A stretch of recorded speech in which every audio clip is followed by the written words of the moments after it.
3 hours before we were supposed to leave for a family trip, Mills suddenly said, "Are you really coming with us?" She reminded me that I'm just a daughter-in-law and suggested I should stay home. I was excited about this trip abroad and had planned everything. I hoped it would help me get closer to my in-laws, but instead of improving, things got worse. They didn't want me to go, and Mills seemed pleased about it. Even my husband didn't say anything to support me. I felt hurt and fed up. If they treated me like this, I decided I didn't care anymore. They would regret leaving me behind, wouldn't they? So I did something unexpected. As I watched them leave, let me introduce myself. I'm S, 28 years old, currently studying design at an ad agency. I married Rick almost a year ago. We met 3 years ago while working on an ad project. Our initial conversations were about work, but we soon discovered we both loved to travel. Rick prefers traveling within the country, while I enjoy international adventures. We bonded over our dream trips and shared photos of places we wanted to visit. Our connection deepened over time, and Rick proposed to me after 2 years of dating. Although we haven't had our honeymoon yet, Rick often says, "I want our first overseas trip to be our honeymoon." "Have you ever been abroad?" I asked him once. "No, I'd always worry about not being able to communicate well," he replied. "Don't worry. With smartphones and basic English, we'll manage," I reassured him. "Really? I'm not completely fluent in English either, but I still really want to travel abroad. Seeing the landscapes I've only seen on TV or in books up close is incredibly powerful," I said to my husband. "Yeah, you're right," he replied happily. "Japan has so many charming places and must-see attractions, but I'm drawn to traveling overseas. Every time I travel abroad, I'm amazed by the scale of everything. Experiencing those magnificent views up close, which you can't fully grasp just by staying in Japan, is the real thrill of international travel. Until now, I mostly traveled with friends or by myself. Now I can go on overseas trips with my beloved husband, and it's so joyful to share those experiences together." However, I didn't realize there was a side to my kind husband that I hadn't seen before. I noticed it about 2 months after we got married. As part of our marriage, we decided to rent an apartment halfway between our workplaces. Even though his company wasn't doing well and his salary wasn't high, he still had some income.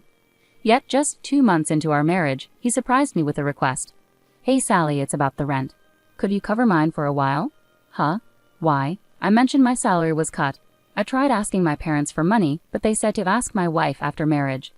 I hate to pry, but is your pay that low? I asked, surprised. My husband nodded quietly. He had always been smiling, but seeing him like this, I couldn't bring myself to ask more questions. I never expected something like this just 2 months into our marriage. I felt disheartened. I should have made sure to understand each other's salaries before getting married. I couldn't ask him to take on extra work, especially with his already long hours. I simply said, "Got it," and decided to cover the rent completely starting that month. But that wasn't the only issue.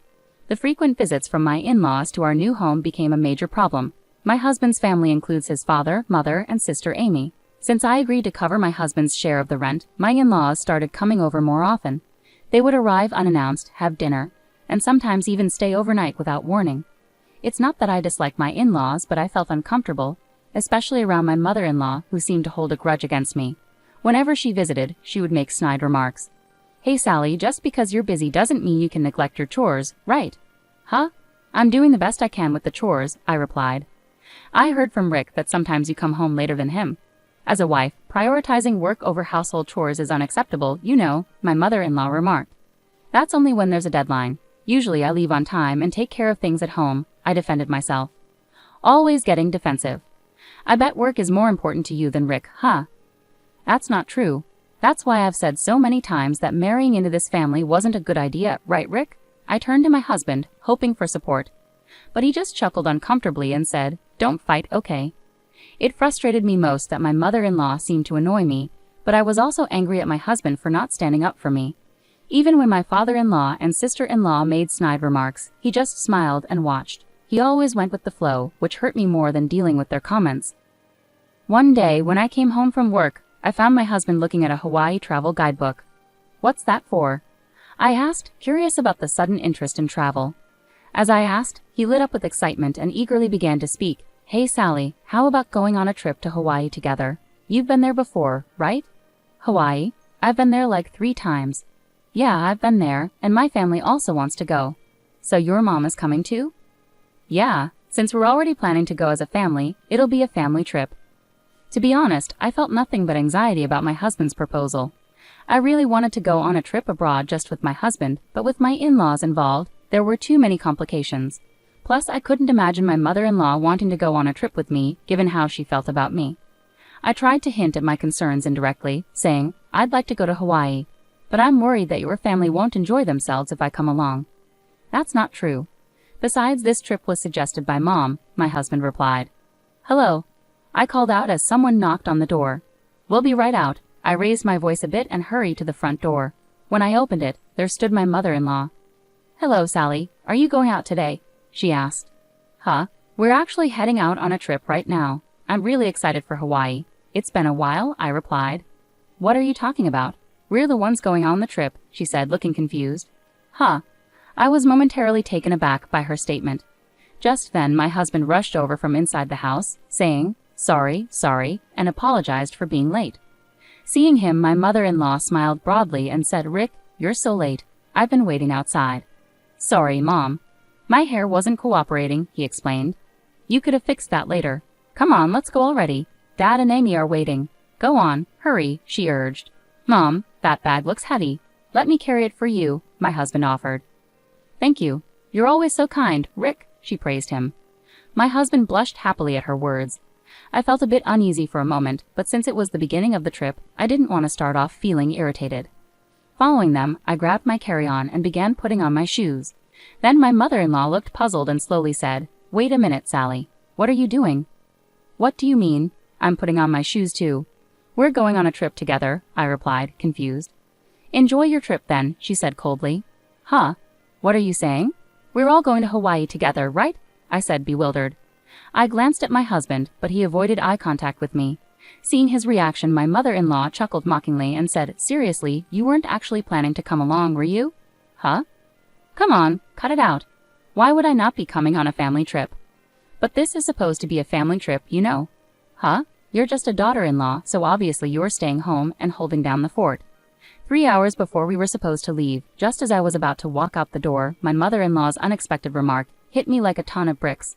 It sent a wave of anguish through my chest, making me feel dizzy and unsteady. Rick, what does she mean? I asked, desperately seeking clarification from my husband. I asked my husband, but he didn't respond. Instead, he headed towards the car with my MIL, leaving me feeling like I might collapse any moment. In that instant, my feelings towards my husband and my in-laws cooled rapidly. What did I expect? Maybe it was foolish to hope my MIL would ever support me, but I never imagined Rick would betray me like this. It became clear he had no intention of standing by me from the start. It all felt so absurd. I decided I didn't care anymore. That's what I thought. I did love my husband, that much was true. But I realized I was in love with an idealized version of him, not the real person. A spineless puppet who couldn't stand up to his family, a pawn dancing to his mother's tune. What had I ever seen in him? If only I had seen this sooner, things might have turned out differently. But dwelling on regrets now won't change anything. I resolved to take action. Their trip was planned for a week starting today. With that knowledge, I packed my belongings into cardboard boxes and called my father to bring a car for me. As I waited for my father, my phone rang. It was my MIL calling. I knew why she was calling, but I ignored it deliberately. She must have been furious. She had been calling me incessantly lately. But I stood firm in my decision. I wasn't going to answer that call. Then my husband called. He probably had a lot to say. I took a deep breath and answered. Hello. Sally, you picked up. It's you? My husband sounded flustered, his voice trembling slightly. I could imagine how panicked he must be, and I couldn't help but laugh. What's wrong? Your mom kept calling me nonstop too. It's a disaster. We arrived in Hawaii fine, but I don't know where to go from here. I really want to check into the accommodation, but I don't know where it is or how to get there. What should I do? Huh? You're asking me now? You left without knowing anything, and now you're asking me. Isn't this your responsibility? But you made the reservation, right? I thought someone in the family would have the travel plans. And no one knew anything. Typical of my spontaneous in-laws, I chuckled bitterly, and he raised his voice. Just tell me the travel schedule already. No apologies, just irresponsible words from my husband. I knew it, but this guy is just his mother's son through and through. I muttered to myself, frustrated. I demanded to know the travel schedule from him firmly. Are you kidding me? I'm feeling seriously uncomfortable because of you guys, so why do you think only you should have fun? He protested. There's no way I'm telling you.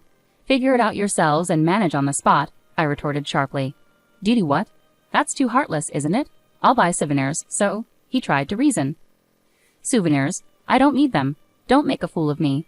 I trusted you and put up with your family, but I've had enough. How could you? I couldn't hold back my disappointment. This incident made me realize that he's just as disappointing as his mother. I was used only for making travel plans and left out of the much-anticipated Hawaii trip. I couldn't forgive his family for this betrayal. Let them struggle in that unfamiliar place all they want.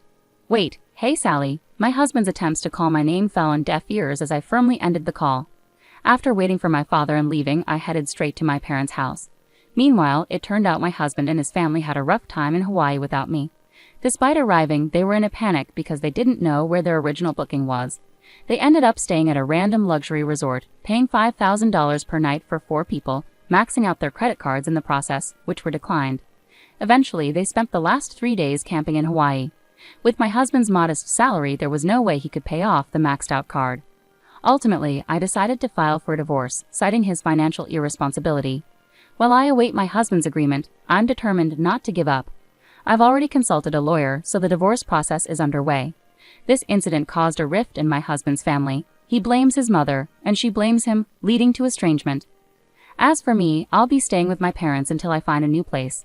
Initially worried, my parents now admire my resilience. I won't deny that I'm hurting, but dwelling on such a toxic family is pointless. This experience has taught me to better judge people in the future.